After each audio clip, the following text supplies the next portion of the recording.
Finger number 3 goes to the 3rd fret. Same idea, use the tip of the finger, get snug up against the fret, press right down, and you have the note G. Something you should practice is going like this: F, G, F, G, without lifting up finger number 1. That's a good stretching exercise there. And of course, you should just practice going E, F, G, F, E. Okay? So in the following lessons that will be eventually available on my website, we'll learn all of the notes on all of the strings. Well, let's keep moving on here. Now we're going to talk about chords. Chords are any time that you play more than one string or more than one note at a time. So again, here are the notes in the first position, and no matter how fast I play them, I'm still only playing one note at a time.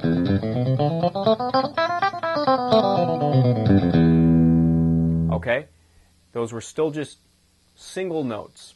But anytime I do something like that, get a bunch of strings, that's a chord. Okay? So we're going to learn just a couple of really common chords right now. The first chord we're going to learn is called E minor. Minor chords are chords that have more of a sad type of sound to them, and major chords have more of a happy type of sound to them. That's just a very generic way of putting it. So we're going to learn E minor, and what you're going to do is you're going to start with fingers 1 and 2. Finger 1 is going to go to the A string at the 2nd fret.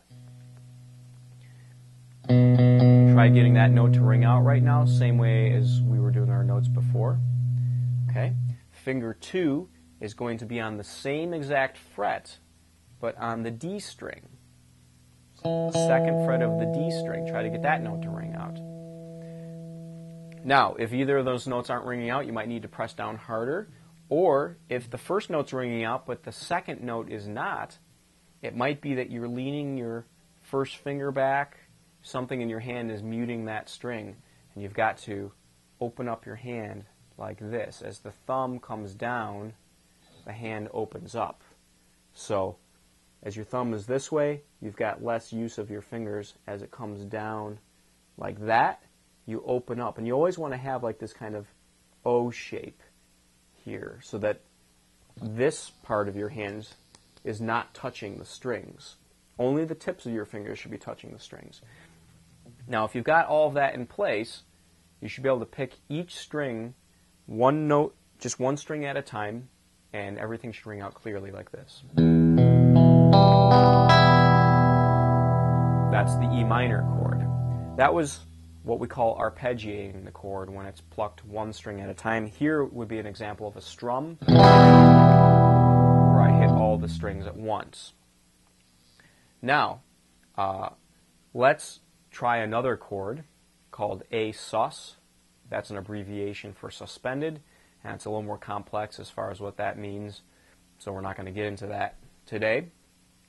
If you take your fingers, if you're still on E minor, if not, get back to that E minor chord, take your fingers and move them each down one string. Directionally we're moving down, but remember that actually means the pitch is getting higher. So technically we've just moved to the next set of higher strings.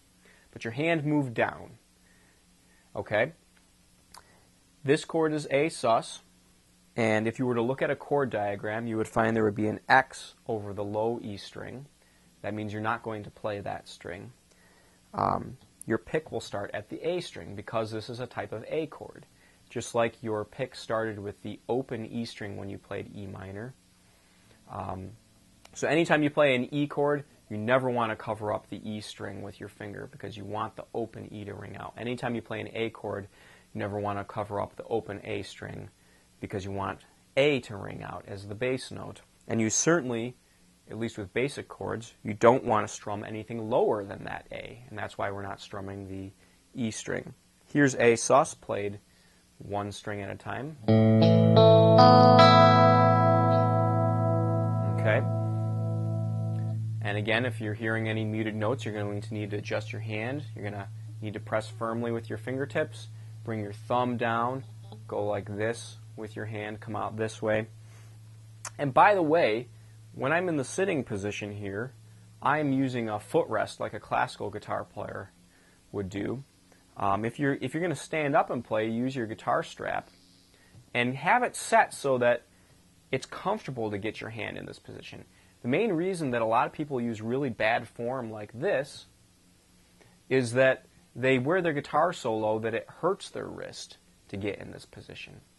Now, some people use this form and it's just fine for them because they have large hands and long fingers. Jimi Hendrix was a good example of that. But if you have smaller hands, like I do, this is terrible form for you to use. You're never going to be able to stretch and reach anything. So you need to get your guitar in a position where you'll be comfortable getting into the proper form. As I said, right now, because I'm sitting down, I'm using a footrest. I'm holding my guitar more the way the classical guitar player holds theirs, where I'm propping up my left leg. A lot of beginning students aren't comfortable with this, especially if you're younger. It kind of forces this part of your guitar out to the left more. It gets it a little further away from your body. And if your arms aren't very long, or you're still growing and all that kind of stuff, that might be uncomfortable for you. So a lot of electric guitar players actually prefer to prop up the right leg. And that's fine too. So experiment with that. If you don't have a classical guitar footrest, try using a bunch of books right now. But the footrest is definitely the best option because it's angled and it's adjustable. And I prefer the classical position on my left leg most of the time because it actually puts the guitar just a little bit higher. Now, let's practice strumming those chords. Remember how we did quarter notes in the string skipping exercise before? We're going to strum quarter notes now, but we're only going to use downstrokes. And each chord is going to get 4 beats, or basically 4 strums, before we switch right into the next chord without stopping. E minor will get 4 beats, then we'll switch to A sus, 4 beats. We'll repeat E minor, 4 beats, A sus, 4 beats, and finally we'll end on E minor, a long note, which is called a whole note, that lasts for 4 beats. It will just ring out for 4 beats and bring our exercise some nice closure. I'll count us in, and we'll do this together, starting with E minor. 1, 2, 3, 4. 1, 2, 3, 4. A sus. 1, 2, 3, 4. E minor. 1, 2, 3, 4. A sus. 1, 2, 3, 4. End on E minor. And hopefully you were making sure throughout that you did hit all 6 strings for the E minor chord, but that you were only strumming 5 for the A sus, that your pick did not hit the low E string when you did the A sus chord. Another thing to keep in mind when you're strumming, hold the pick exactly the same with one exception. You do not need to plant the pinky anymore. There is a little more motion with a strum. Sometimes the arm might get involved a little bit, and that's good for strumming. You want your hand to be a little more free.